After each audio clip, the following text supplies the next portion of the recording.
Have you ever thought that a single flight could change a person's destiny?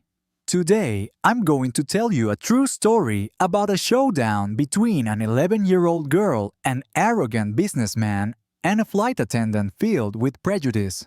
This story doesn't just happen in the sky, it's a mirror, reflecting injustice, discrimination, and true inner strength. Buckle up and let's begin this emotional journey together. We often think of flights as simple journeys from point A to point B. Yet in reality, each airplane cabin is a microcosm where destinies collide, where stories are written, and where prejudices are challenged. The story you are about to read is not merely an event in the sky. It is a reflection of the nature of power, the difference between privilege and self-respect, and the silent struggle of those judged solely by their appearance. I have spent many years listening, understanding, and documenting such stories. This time, I invite you to embark on the journey of an 11-year-old girl, an arrogant man, and a flight attendant who carries unconscious biases.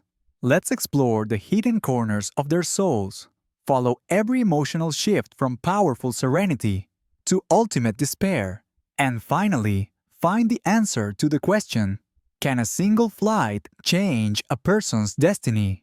The first light of a June dawn filtered through the large window of the dormitory, illuminating a room that was minimalist yet refined.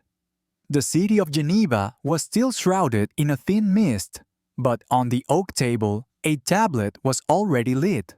Chloe Williams, 11, sat there, her loosely braided hair resting on her back, her deep brown eyes fixed on the screen.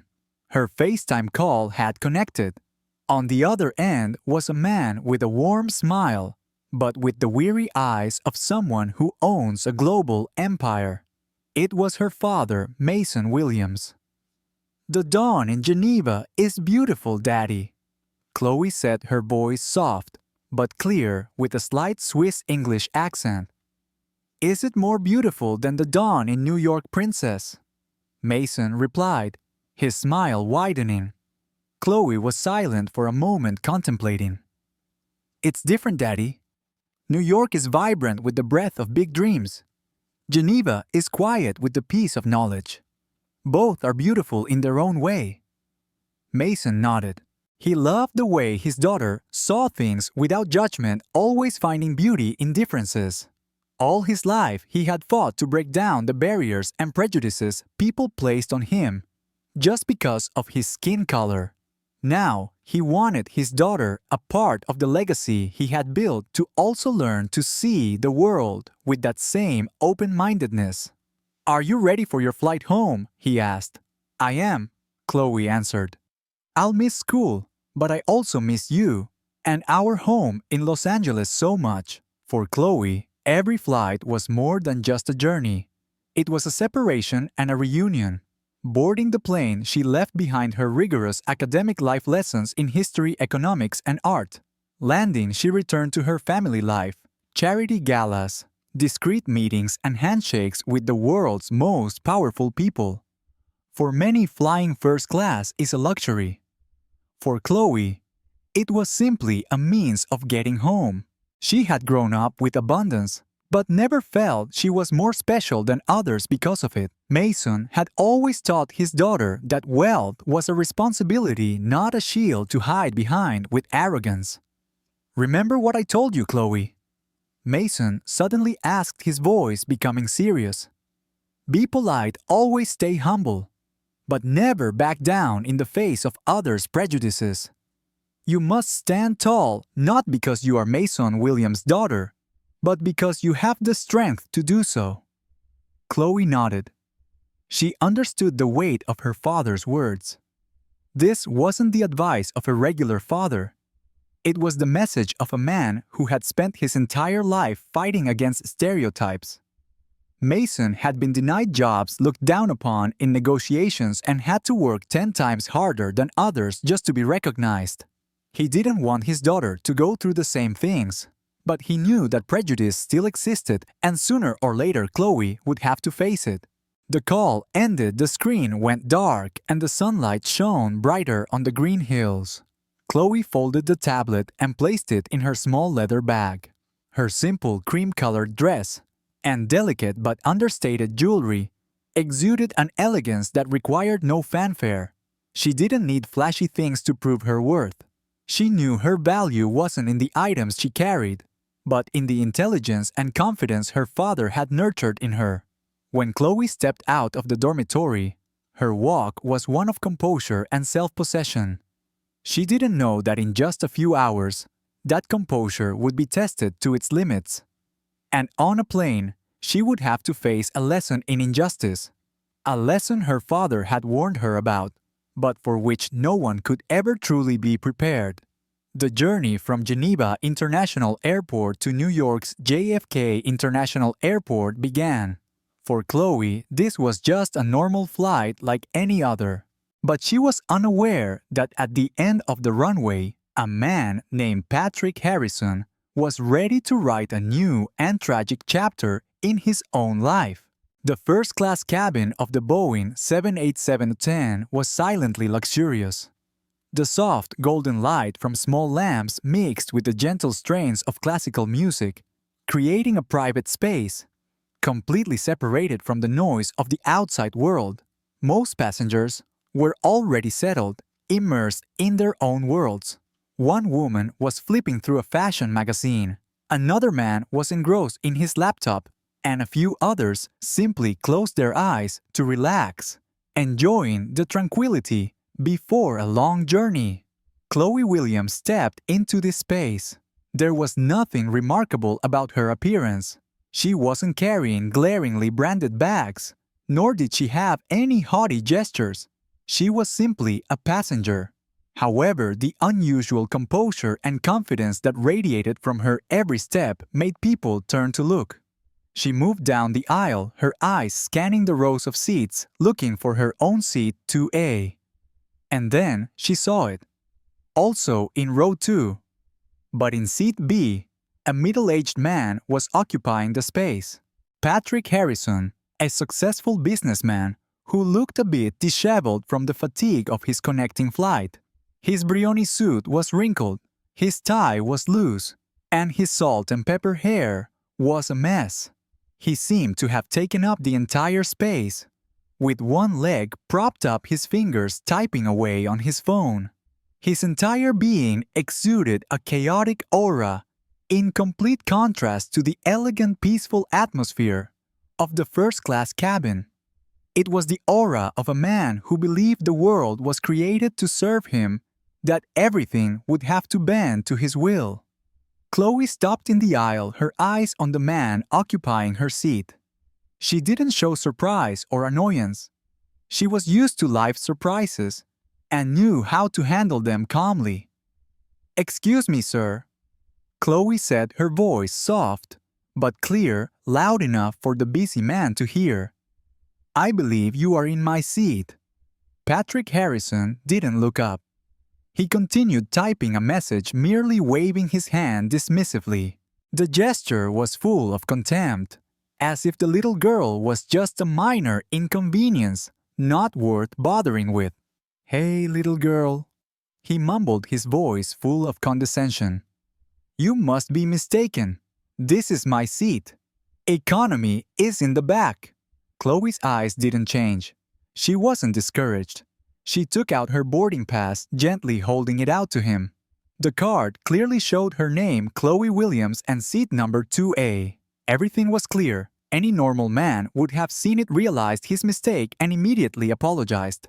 But Patrick Harrison was not a normal man. He belonged to another world, a world where the powerful were never wrong. He looked up, his eyes full of annoyance, as if an inferior had just broken his peace. His gaze swept over Chloe, a little girl, a person of color, and clearly not the type of person he was used to seeing in first class. In his mind, a judgment had been made without evidence. "No, little girl," he said, his tone full of condescension, as if talking to a lost child. "You must be mistaken. This is my seat. Economy is in the back. Maybe your parents are looking for you there." His words were not just a mistake about a seat. They were a judgment about Chloe's worth, about her place in society. It was an invisible knife slicing at the self-respect of a little girl who had been taught to be proud of herself. A few nearby passengers looked up, sensing the tension building. A woman in the opposite row frowned.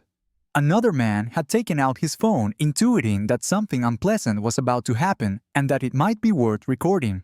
Chloe felt a familiar pain, the pain of discrimination based on prejudice. But she had learned to turn that pain into strength.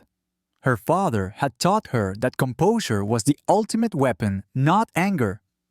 "Sir," Chloe said, her voice still perfectly polite, despite the insult she had just received. "I am not mistaken. This is seat 2A and this is my ticket for seat 2A. You are in my seat." She held the card closer, but Patrick Harrison didn't even bother to glance at it. He scoffed, a mocking smile on his face, as if the idea of a little girl of color having a first-class ticket was the most ridiculous thing he had ever heard. His arrogance was so great that it had completely clouded his reason. And in that moment, he didn't realize that he had just started a fight with someone he should never have messed with. The tension in the first-class cabin was not limited to the two people involved. It spread invisible yet palpable, touching every passenger.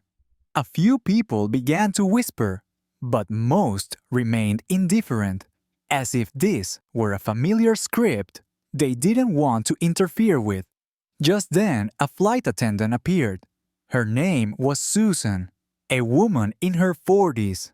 Her professional face adorned with a polite smile. With 20 years in the airline industry, Susan believed she could handle any difficult situation quickly and efficiently. But experience had taught Susan something else: how to make quick judgments based on appearance. As she approached, her eyes scanned Patrick Harrison, the white man in the expensive suit, and then Chloe Williams, the small girl of color.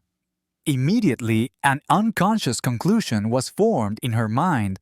This man was an important passenger, and the little girl had surely made a mistake. "Is there a problem, sir?" Susan asked, but her voice and gaze were directed only at Patrick. Chloe felt the bias. It was like an invisible slap. She was used to this, but it always caused a dull ache.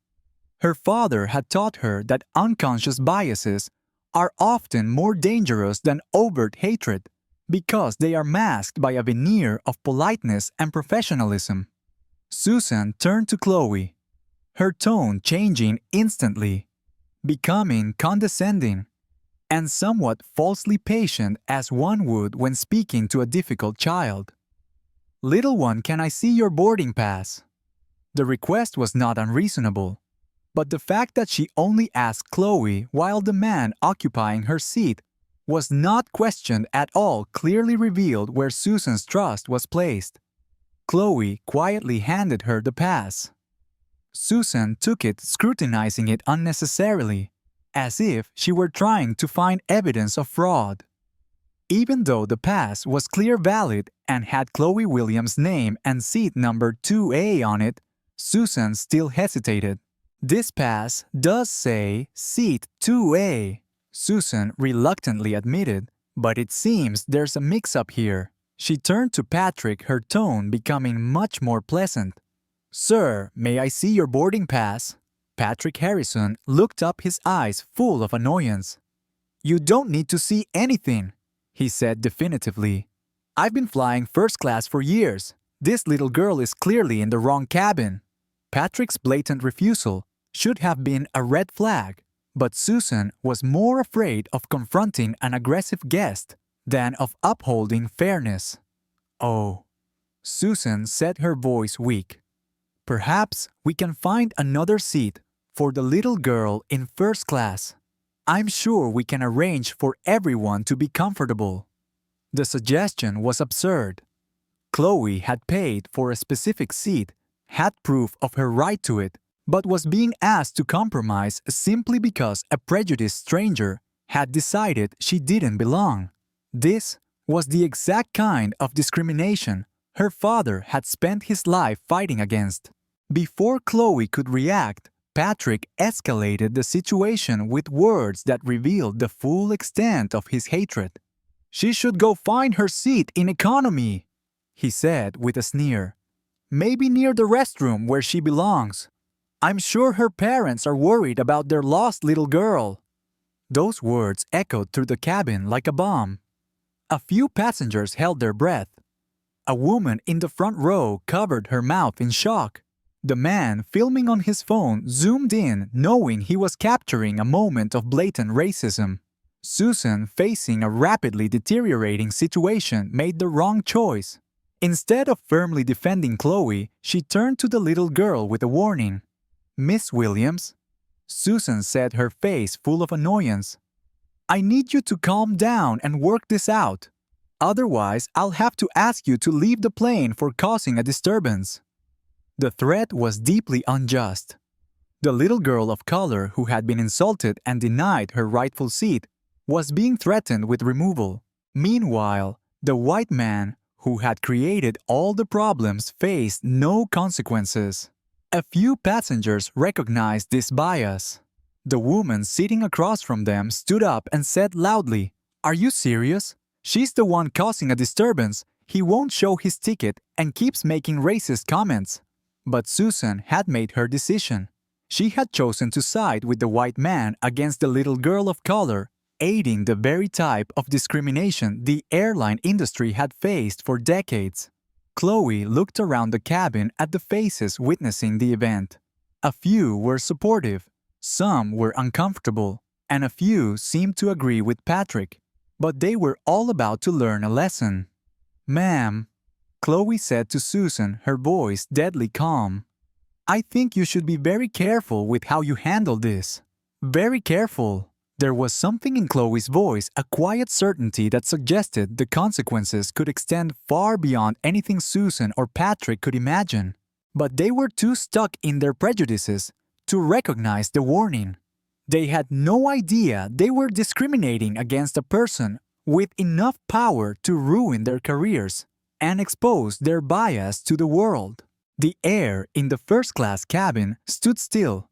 Passengers' eyes were fixed on Chloe, waiting for a strong retort, an angry outburst, or a final surrender. But there was none. The girl stood there with an unusual calmness, like a still lake before a storm. Her composure was not a sign of weakness, but of a different kind of strength, one that Patrick Harrison and Susan had never encountered in their world. Patrick's arrogance prevented him from seeing this. He only saw a little girl trying to act important. "What are you going to do now, little girl?" He scoffed, his voice filled with disdain. "Call your parents. Give me the phone. I'll explain to them how this airline works." A few chuckles were heard. This public humiliation, witnessed by dozens of people, seemed to mark the end of the confrontation. But they were wrong. Chloe gently reached into her handbag, a small, exquisite bag whose value Patrick didn't even notice. She pulled out her phone. It was not an ordinary phone, but a custom-designed device with a matte titanium casing and a small engraved logo in the corner. It represented silent power, a far cry from the gold-plated phones Patrick was used to seeing. Chloe touched the screen. A phone number was dialed automatically. She held the phone to her ear, her eyes fixed on Patrick without a hint of wavering. "I'm sorry to interrupt your meeting, Dad." Chloe's voice rang out clearly in the cabin silence. "But I have an emergency situation that needs your immediate attention." Patrick laughed out loud. His laugh was full of mockery. "Oh, please call your daddy. I'm sure he'll come running to save his little princess. Maybe he can teach you a thing or two about etiquette," he said deliberately, speaking loudly enough for the whole cabin to hear. A few passengers exchanged glances, a vague premonition. They realized Chloe's confidence wasn't a child's arrogance, but the certainty of someone who knew exactly what she was doing. But Patrick was too drunk on his own arrogance to notice. Flight 892 to New York. Chloe continued into the phone. And a passenger is occupying my seat, refusing to move and making racist comments. The flight attendant is assisting this passenger and has threatened to remove me from the flight. Chloe paused, listening. Her eyes were still fixed on Patrick. His name? She asked. I'll ask. She turned to Patrick, a slight smile on her face full of politeness, but carrying a deadly undertone of danger. Sir, my father would like to know who you are precisely. Patrick's smile began to fade. For the first time, a hint of anxiety appeared on his face. Tell your father I'm Patrick Harrison. I've been flying first class longer than you've been alive. And tell him to teach his daughter some manners. Chloe repeated the name into the phone. Then a voice boomed from the speaker.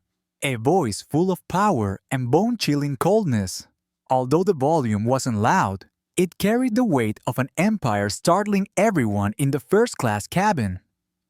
Patrick Harrison, listen very carefully to what I'm about to say. You just made the biggest mistake of your life. Patrick's face changed.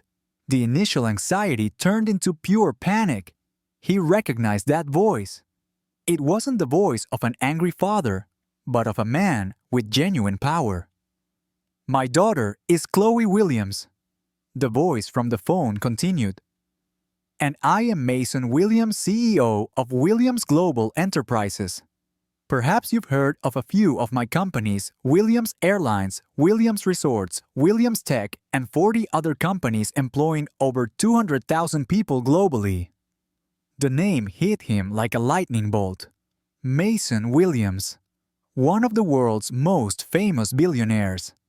His face had appeared on the covers of Forbes and Time magazines. He, Patrick Harrison, had just insulted the daughter of a man so powerful he could own this very airline. Patrick's face went pale.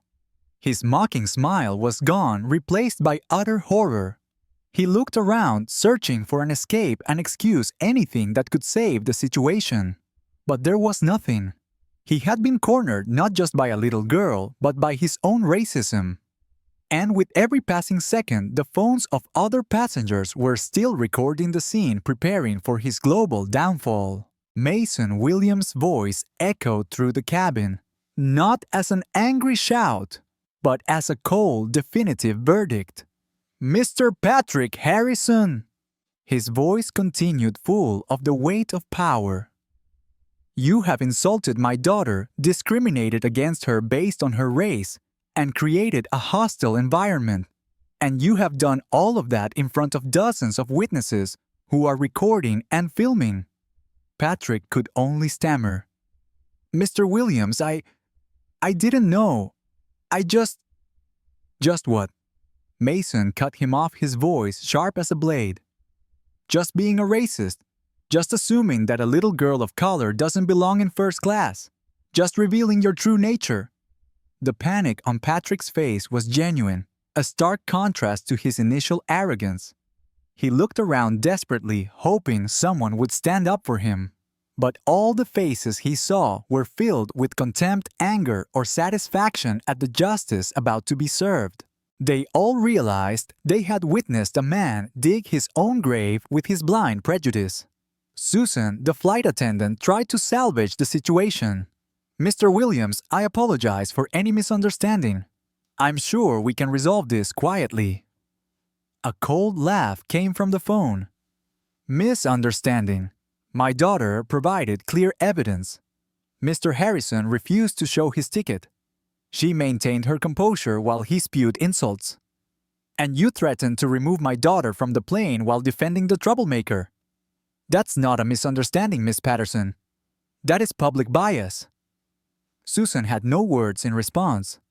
She had been completely exposed. Mason's voice shifted to a commanding tone. I want everyone in this cabin to hear this clearly. This is what happens when discrimination confronts real power. A few passengers gasped in surprise as Mason Williams' voice was suddenly amplified, echoing throughout the first-class cabin. Captain, Mason said, and the passengers were startled to hear the voice of someone who wasn't the flight leader. This is Mason Williams. I demand that you stop the plane immediately and return to the gate. There is a passenger in first class who has exhibited racist behavior towards my daughter, and a flight attendant has failed to protect a passenger from harassment. The announcement was like a delayed action bomb. The plane began to slow down its engines, lowering their pitch as it slowly turned around, leaving the takeoff queue. Patrick Harrison slumped into his seat, his whole body trembling. Reality had dealt him a fatal blow. He, because of his mistaken prejudices, had caused an entire flight to stop and was facing a public humiliation that would be spread across the world. "Miss Patterson," Mason's voice continued without a hint of mercy. "I didn't build a billion-dollar empire for my daughter to be treated like a second-class citizen by a racist passenger and a biased employee. I didn't become one of the most successful black entrepreneurs in history for someone else's child to face the same discrimination I endured decades ago. This isn't just my daughter's story. This is the story of every child of color, every girl who is judged by their appearance instead of their worth. It's time for this to end." His voice resonated with the weight of a king. When the plane came to a complete stop at the gate, the passengers could see through the windows that security vehicles were already waiting. Hurried footsteps echoed down the jet bridge as a team of airport security FBI agents and high-ranking airline executives entered. They didn't say much, but their presence said everything. Patrick Harrison was cornered. He had fought a battle he couldn't win against an opponent he couldn't comprehend. "Mr. Harrison," an FBI agent said, his voice grave, "we have multiple video proofs of your behavior. You are under investigation for a civil rights violation." Patrick's career was over, but he wasn't the only one. The airline's HR director walked up to Susan. "Miss Patterson," he said, "your behavior was a serious failure. You are terminated effective immediately." As Patrick Harrison and Susan were escorted off the plane, a spontaneous round of applause broke out. It was not just applause for justice, but also for a powerful reminder that prejudice can destroy lives when it comes up against the integrity and strength of those who dare to stand up. Chloe gently sat down in her seat. She had returned to where she belonged. The silence returned, but it was not the same silence as before. It was a heavy, contemplative silence. The applause had died down, but its echo still lingered in the air. Phones were still held high, recording the historic moment that had just unfolded. Passengers looked at each other and then at Chloe, who was calmly walking back to her seat 2A. She sat down, took her handbag off her shoulder and placed it on the floor, every movement natural and without a hint of triumphalism. Chloe had won back her seat, but she did nothing to celebrate. She had simply returned to where she belonged. The way the passengers looked at her had changed. It was no longer curiosity or suspicion, but admiration and respect. On Chloe's phone screen, the call was still connected. "Thank you, Daddy," she said, her voice filled with gratitude. "You're welcome, Princess." Mason Williams' voice came through warm and full of pride. "You handled it perfectly. You stayed calm. You stood up for your rights. And you showed everyone on that flight what true power is. I'm proud of you." Chloe smiled. She knew that for her father, this event was not just a personal victory. It was a lesson. Mason had taught her never to bow to prejudiced people and never to let someone else's hatred define her worth. As the plane began to taxi, Chloe looked out the window. Patrick Harrison's life had changed forever. Susan's career had ended. And Chloe's life, even if only for a brief moment, had gained a new chapter. But instead of a chapter of tragedy, it was a chapter of courage. This event was a reminder of how blind pride can make a person. Patrick didn't see a little girl. He only saw a reflection of his own deep-seated prejudices. Susan didn't see fairness.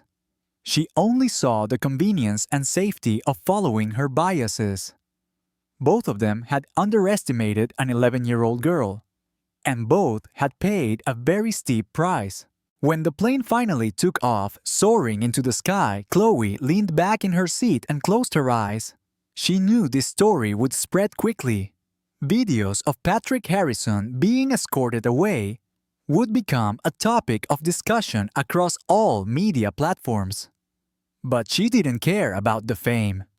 She just felt a sense of relief.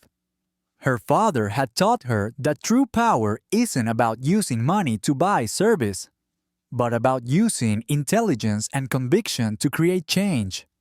And in that moment she realized she had done just that. She had done what millions of others wished they could do: turn injustice into justice. As the plane flew into the clouds, a brilliant ray of sunlight shone through the window, reflecting on Chloe's serene face. She had completed her mission not with force, but with composure and $1 million phone call. The incident on Flight 892 is not just a story of discrimination and immediate justice.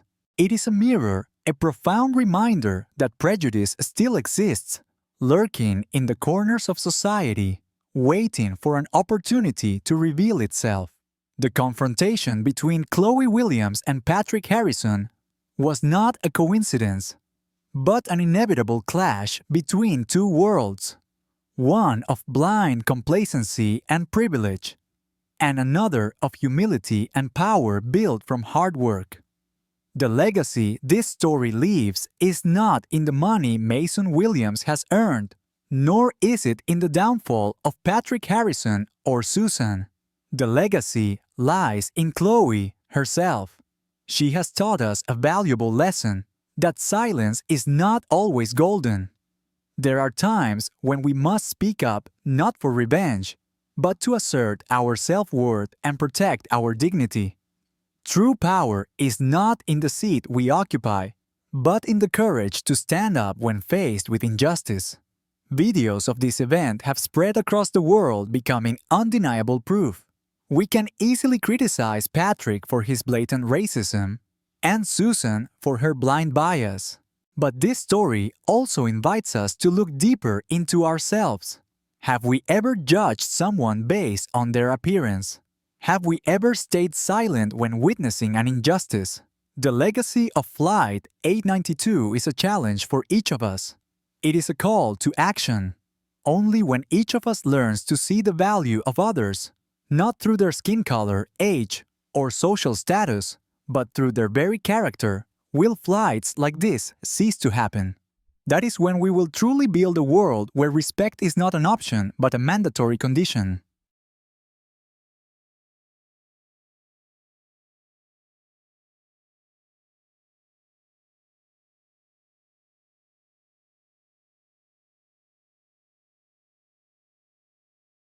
And that is the story of a fateful flight. The confrontation between Chloe and Patrick wasn't just an incident on a plane. It was a powerful reminder for all of us. Prejudice still exists, and true self-respect can never be compromised by arrogance. Real power isn't about the seat we occupy, but the courage to stand up for what's right. What about you? Have you ever witnessed or experienced a similar situation? Share your thoughts in the comments below. Don't forget to like and subscribe so you won't miss our next meaningful story. See you next time.